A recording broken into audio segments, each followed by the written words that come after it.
Réveillez-vous et surveillez vos intérêts et vos droits, vos libertés en France. Ne laissez pas intimider par ces gens-là, par ces groupes-là. S'il vous plaît, réveillez-vous. Soyez vigilants. Soyons prudents. Merci. พี่น้อง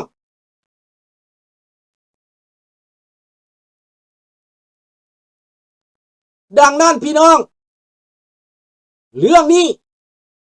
เลิกเข้าไปติ๊กๆเลิกเข้าไปติ๊กๆลุงสุดตลาจะเปิดเข้าไปข้างในนางมวยเป็นเพียงแต่ตัวละครที่เขาเอามาสี่เป่าคนที่สั่งการคนที่หัวหน้าปฏิบัติการก็คือนักร้องนั่นแหละบินมาจากประเทศลาวมาห่วมกับประธานโจ้มันเป็นไปได้บ่ประธานโจ้เป็นศัตรูของรัฐบาลลาวแต่คนที่บินมาจากเมืองลาวมาเปิดหน้าเปิดตาร้องเพลงแก้วก่อนใส่เพลงเวียดได้เปิดดนตรีเวียดกินเหล้า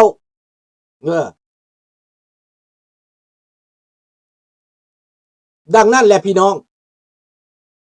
ดังนั้นเรื่องนี้อย่าสิถือเบาพี่น้องพวกท่านอย่าสิพักกันเงียบไป Le crime était organisé sur le sol français. Vous êtes citoyen français, vous êtes français à part entière. Exercez vos devoirs et surveillez vos intérêts, surveillez vos sécurités. Ne laissez pas infiltrer des agents laotiens communistes devenir commis des crimes en sol français. ฟังคักๆแล้วจะเปิดให้เจ้หมวยน่ะซื้อหยังจริงข้าพเจ้าบ่ฮู้เนาะแต่ว่ารัฐบาลฝรั่งฮู้จักแล้วซื้อหยังนั่นเพราะว่าปรากฏว่าเจ้หมวยอยากกลับลาวในมือนั้นหลังจากก่อคดีแล้วหมวยดิ้นรนอยากกลับแต่ฝรั่งเศสบ่ให้กลับป้าแม่นน่ะUn agent immigration หรือด่วนของฝรั่งเศสนั้นกักตัวไว้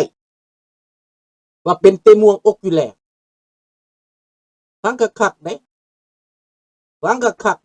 เจ้หมวยเดี๋ยวนี้แตดฮดแล้วสิเว้าหยังโทษพี่น้อง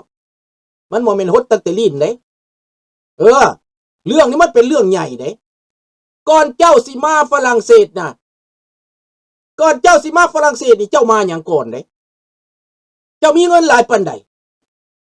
แสดงว่าคนพวกนั้นเป็นคนที่มีเงินเป็นเศรษฐีเป็นเจ้าหน้าที่เป็นคนที่มีอำนาจต้องเอาเงินไปค้ำประกันให้นางหมวยนี่ว่ามีเงินเป็นหลายล้านมีหน้าเป็นหลายตอนจังได้มาฝรั่งเศสได้บ่แม่นมาง่ายเด้บินด่วนมาจากลาวนะ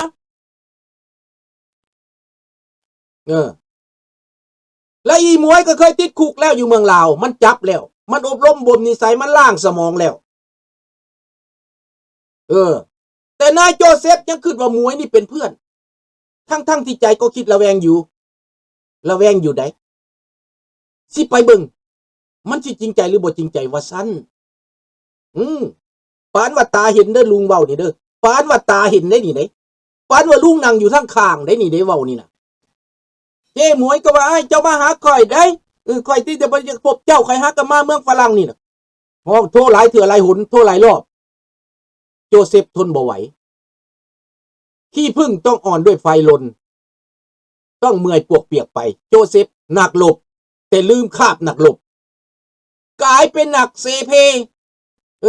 กลายเป็นหนักลิ้นหนักกินเหล้าเมายาเฮฮาปาร์ตี้แต่โจเซฟมีสติน้อยหนึ่งเลยยกโทรศัพท์ออกมาไล่สด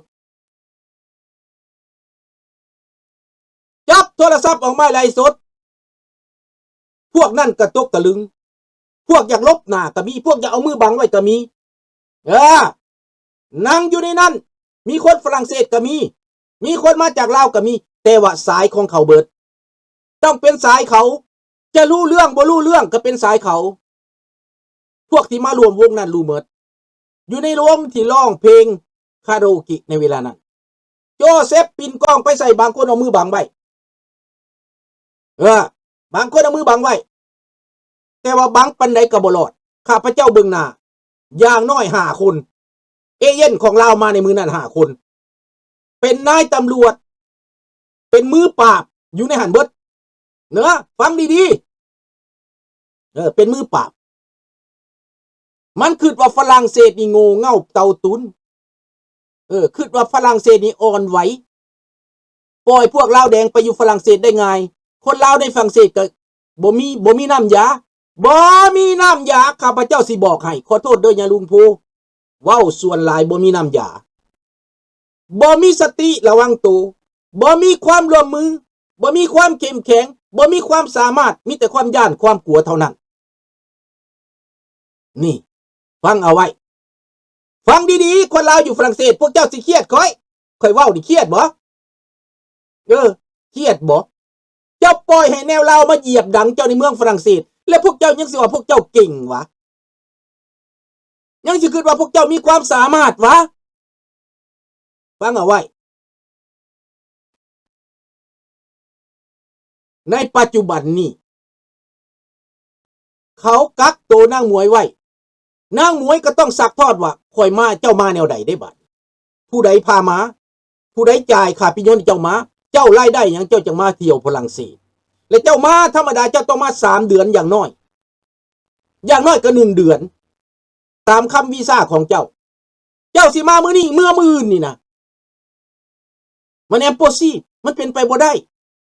เจ้าไปหาไผเจ้าไปเมืองฝรั่งเจ้ามีไผอยู่นั่นเขาถามเบิดเขาสอบเบิดได้พี่น้องจะไปธุรกิจบ่เจ้าธุรกิจหยังได้พี่น้องเขาต้องถามว่าเจ้าไปหาไผได้ขอโทษเด้อพี่น้องเมืองฝรั่งเศสถ้าว่าพวกท่านเดือดร้อนก็ต้องเอาคนที่ข้าพเจ้าสิโพสต์ไปนี่ออกมามีไผแหน่ที่เป็นคนฝรั่งเศสในหันในรูปที่ข้าพเจ้าสิโพสต์ไปนี่นะแล้วมีไผแหน่มาจากเมืองลาวชื่อหยังแต่ละคนพวกท่านต้องเฮ็ดเวียกคนอยู่เมืองฝรั่งต้องเฮ็ดเวียกใดคนเมืองฝรั่งต้องเฮ็ดเวียกใดพี่น้องต้องเฮ็ดอันนี้แหละดังนั้นอย่าไปย่านอย่าไปกลัวพี่น้องถ้าเฮาบ่ปราบขบวนการนี่นะมันจะลามไปอเมริกามันจะลามไปแคนาดามันจะลามไปอีกแห่งหนึ่งในโลกดังนั้นพวกท่านต้องปราบต้องเปิดเผยพี่น้องคนพวกนี้ห้องเพลงแก้วก่อนลงมือฟังเอาไว้นี่แหละเรื่องจำเป็นที่ต้องต่อสู้การต่อสู้มันต้องแบบนี้ทันควันทันเวลาทันใจและนำทันจัดการทันฟังเอาพี่น้องฟังเอายังบ่ทันเมิดใจเย็นๆนางมวยอยู่น้ำพรังมวยเมิดนางมวยหู้เรื่องตัวบ่ได้แก้บ่ได้นางมวยหู้เรื่องว่าเป็นหยังจักมาผู้มานั้นฮู้จักกับโจเซฟบ่ฮู้แล้วเป็นหยังนางมวยจึงนำคนแปลกหน้ามาหาโจเซฟทั้งที่โจเซฟก็เป็นคนที่ว่าต่อสู้อยู่แล้วดังนั้นเขาจังว่าเป็นเครื่องมือเป็นคอมพลีสเป็นผู้ร่วมมือลงฆาตกรรมได้นางมวยกลายเป็นผู้ร่วมมือฆาตกรรมโดยบ่ได้รู้สึกก็เสียใจนำนะมวยนะลุงขอเสียใจนำนะที่การกระทำของเจ้ามันบ่ชอบมาพากลเจ้าตัดสินใจมาเมืองฝรั่งย้อนเขาขู่บ่ย้อนเจ้าอยากได้เงินบ่เจ้ากลายเป็นนางนกต่อเบิด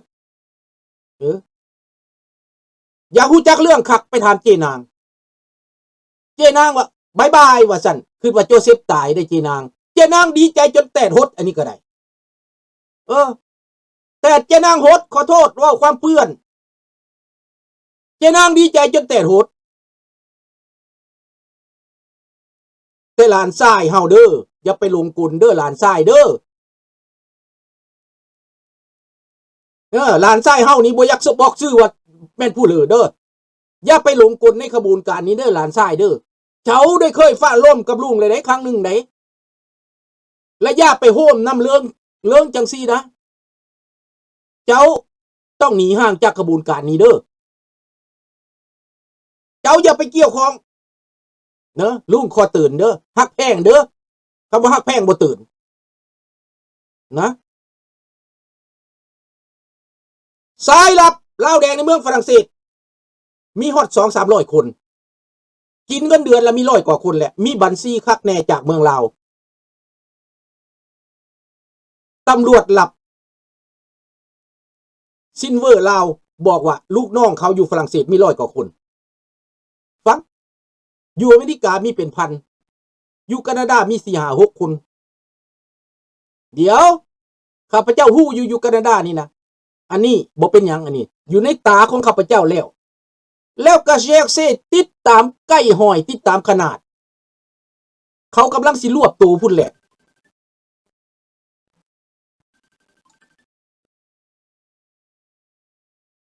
เขากำลังสิรวบตัวขอโทษเด้อน้องรับสายยังบ่ได้อย่าเฝ้าใจห่อนเย็นๆหลังจากแล้วจังโทรมาเนาะเดี๋ยวนี้ฮู้จักเบิดแล้วลาวแดงสิมาไม่ใดค่อยก็ฮู้เบิดฮู้จักตับจักไตฮู้จักใส่จักพุงทุกอันทุกแนวพวกเจ้าบ่ต้องห่วงว่าการมาวางแผนนี้มันเป็นติ่งเป็นสายกันเบิดพวกนี้นะ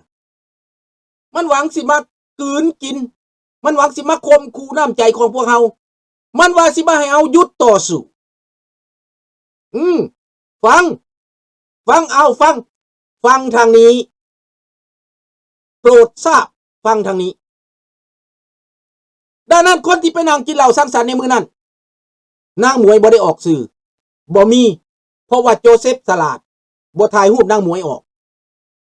เพราะว่าคนรู้จักกันโจเซฟพยายามปิ่นกล้องใส่พวกที่มาที่โจเซฟบ่ฮู้เพื่ออยากสัญญาณให้ FC ว่านี่คนผู้ที่มานี่มันมาแปลกมันมาดีมาให้พวกเจ้าเบิ่งเอาโจเซฟยังสลาดได้สบายดีดิ้งดองสลาดอยู่บนว่าละแวงย่านเกิดเรื่องถ้าเกิดเรื่องก็ยังมีหลักฐานโจเซฟได้ปิ่นกล้องใส่อยู่แล้วก็อันนี้ก็แม่นดีเด้อหลานโจเซฟหลานมีสติหอบตัวได้ถ่ายรูปไล่สดปิ่นกล้องออกไปใส่คนที่มานั่งกินเหล้ากินเบียร์น้ำหลานพวกใส่แว่นมืดพวกเจตนาอยากปิดหน้าปิดตามีเป็นเอเจนต์ของเขาโดยตรงพวกนี้นะดังนั้นคนเหล่านี้ในกลุ่มกินเบียร์น้ำกันพวกใดที่เป็นคนฝรั่งเศสคงจะเดือดร้อนแล้วคงจะนั่งบ่ติดตังแล้วคงจะอยู่บ่ได้กินบ่เป็นแล้วการที่ว่า assassinat sur le sol français c'est grave mes amis vous avez commis des crimes graves hein c'est très grave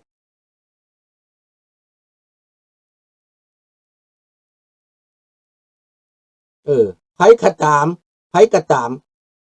เป็นเอเจนต์เขาเฮาฮู้ดอกนะเฮาฮู้เพราะว่าบ่แม่นง่ายเนอะลุงบ่ฮู้ว่าฝรั่งเศสหมายจับหรือบอกทั้งฝรั่งเศสบ่หมายจับคนลาวต้องไปบอกต้องเขียนจดหมายไปบอกต้องเข้าไปบอกเจ้าหน้าที่la ville de Pau หรือ la police la gendarmerie ต้องไปบอกและprefecture ของ police criminal นั้นต้องไปบอกเขาต้องไปแจ้งเขาได้เจ้าเป็นคนฝรั่งเศสอาปากอังแจ้แล้วนะเจ้าต้องมีส่วนร่วมในการปกป้องประเทศฝรั่งเศสเกียรติศักดิ์ศรีของประเทศฝรั่งเศสเจ้าจังสิมีบุญคุณได้เจ้าจังเป็นคนมีบุญคุณเป็นคนดีของประเทศฝรั่งเศสเด้อนี่ต้องคิด